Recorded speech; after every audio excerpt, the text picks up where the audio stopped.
On the way back from Lewis's funeral, my mom told me to start packing. She waited until the day before we left to tell Edie. I'm not sure if she wanted to make it easier or harder.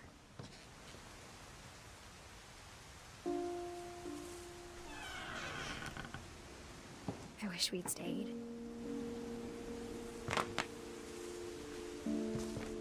But I understand why we left.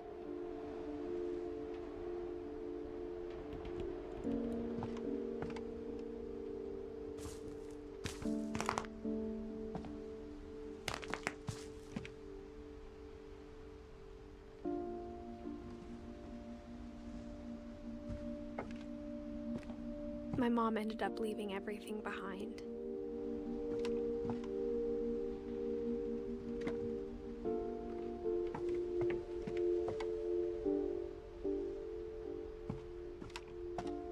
What happened that night had been coming for a long time.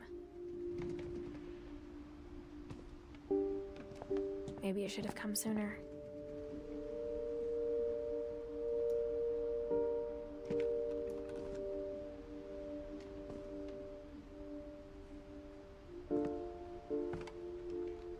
But it had to end one way or another. All that's left now is to tell you about that last night.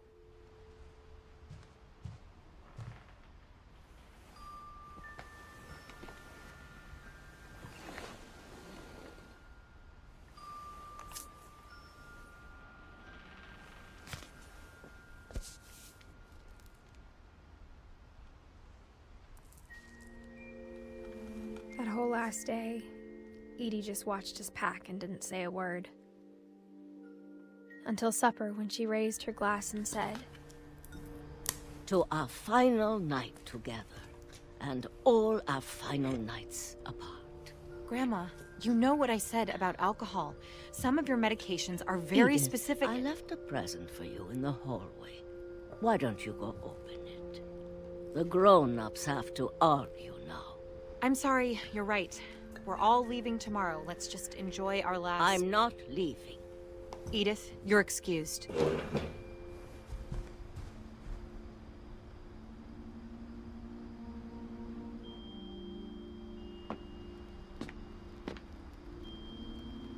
The power had been shut off that morning, but Edie always had plenty of candles. When my mom sealed the library, I don't think she knew about the other entrance.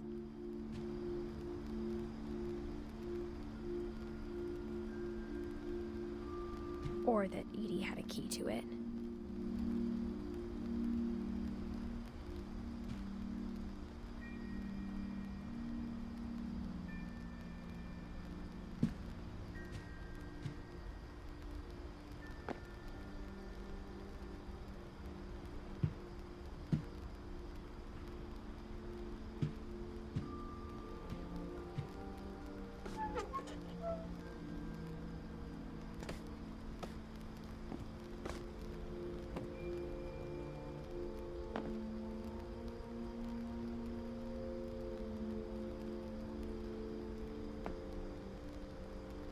That thing you're afraid of isn't going to end when you leave the house.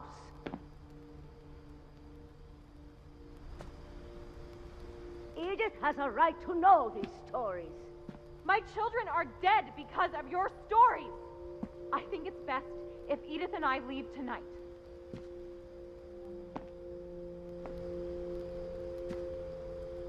We'll have the nursing home send a van for you in the morning, okay?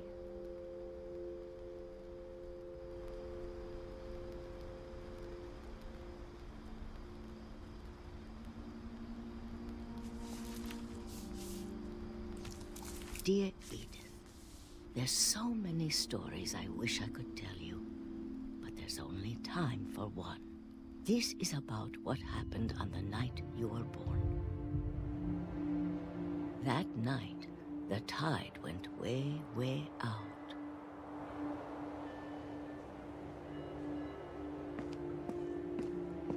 It was the first and last time I ever saw the old house aground.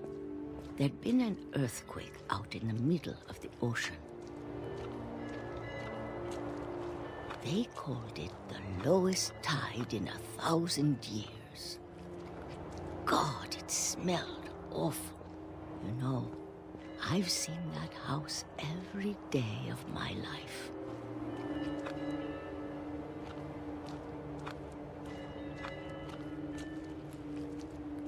But I never thought I'd go back to it. When the fog rolled in, I lost my way.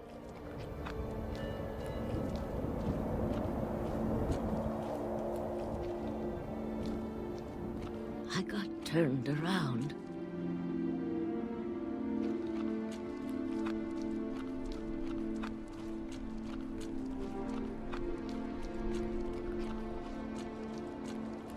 I started seeing things.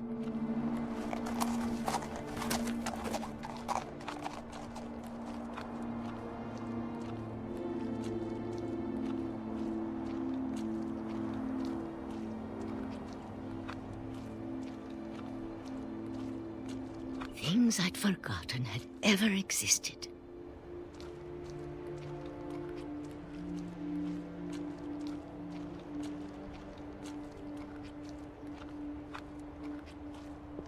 But when I saw them, they felt like old friends.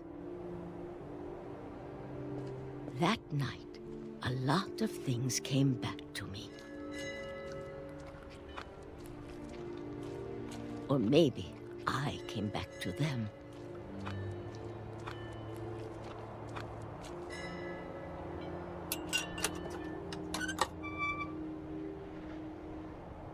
Things I can't explain, but that I need you to try and... Edith, what are you doing in here?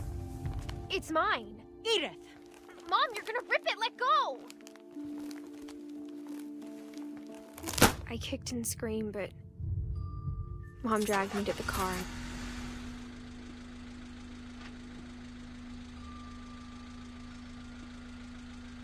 I never saw Great-Grandma Edie again. The next morning, the van came to pick her up, but she was already gone. After that, we moved around a lot.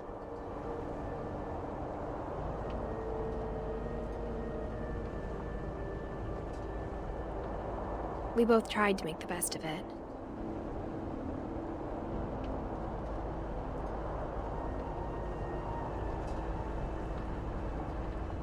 A few years went by.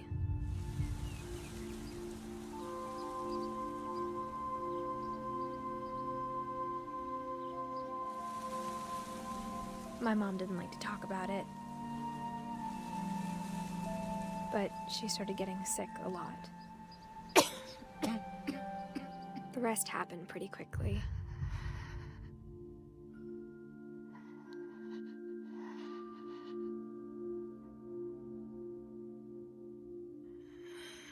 She got better for a while,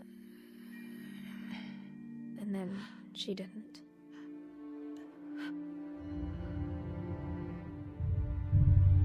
And then I was alone.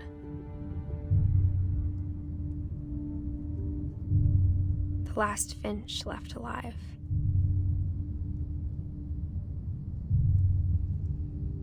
Until I found out about you. I'm still not sure what to tell you about all this. If we lived forever, maybe we'd have time to understand things. But as it is, I think the best we can do is try to open our eyes.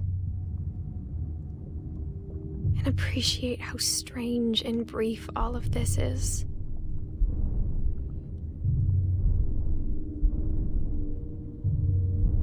This journal was supposed to be for you. But now I hope you'll never see it. I just want to meet you. And tell you all these stories myself. But I guess if you're reading this now, things didn't work out that way.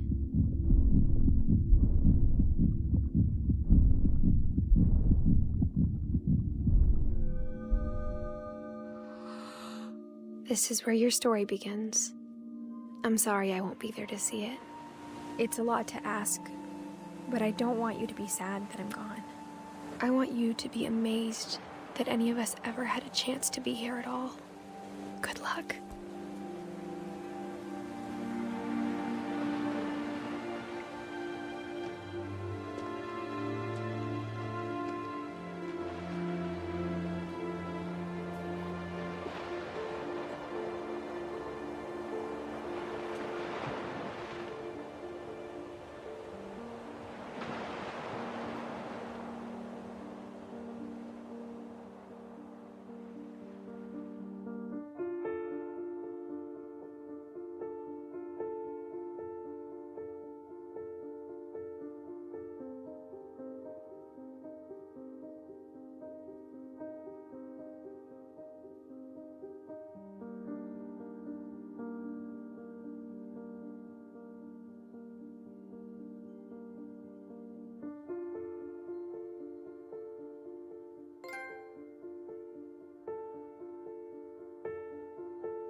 7, 6, 5, 4, 3, 2, voila!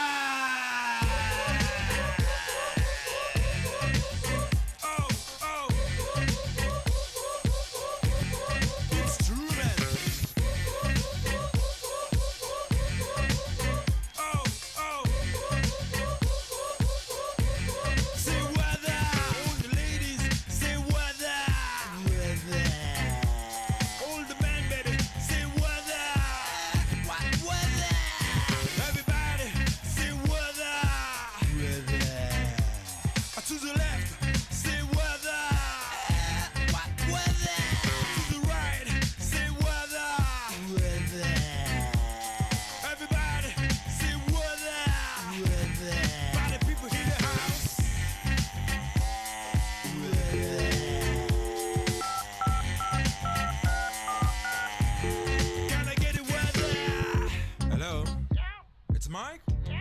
So, Mike, what are you doing? Nothing. What are you doing, Mike? Nothing.